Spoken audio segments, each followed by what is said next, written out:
I love how the stone wall came out. The material was integral to achieving the social front yard aspect of the design concept.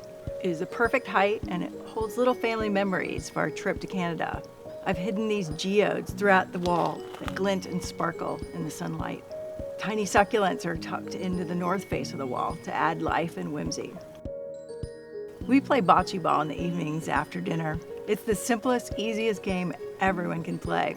Last Memorial Day, we held a bocce ball tournament with a decidedly Italian food and drink theme. It has become a third yard for us, so we really do use all sides of our outdoor space on the property. It's been a great attraction for the neighborhood. We've met many new people who stop by to admire the yard, people who never used to stop by before. It's easy to engage when fences are low. Don't be too quick to put up hedges. When it's time to thin out some plants, I place them on the wall and people stop by and take them. I've had multiple requests to design other yards based on this yard. Although I'm not a landscape architect, I'm an architect. Part of my job is master planning and site planning. Admire other people's yards and take photos of things you like, but make the ideas unique to your own yard and lifestyle. Sometimes you must carefully consider plant material you choose if you have small children or pets. I take inspiration from Ganawalska's lotus land and her method of mass planting single species together. You can contrast color or complement color.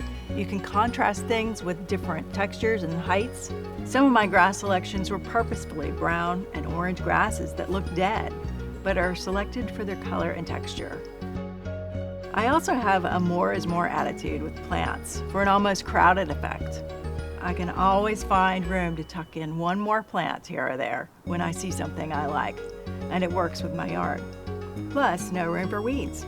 Make sure you know the water needs, trust your irrigation, but remember to check the heads every season to make sure every single one is working to each plant. The drip irrigation is very specific like that. My gardener Israel tells me I love my plants too much. He means I tend to overwater. Because everything is covered in mulch, you really need to stick your fingers down into the soil to check moisture levels. One of my favorite books growing up was A Secret Garden, about a walled-off, overgrown garden. Over time, I realized that I prefer sharing and seeing and talking to people now more than ever.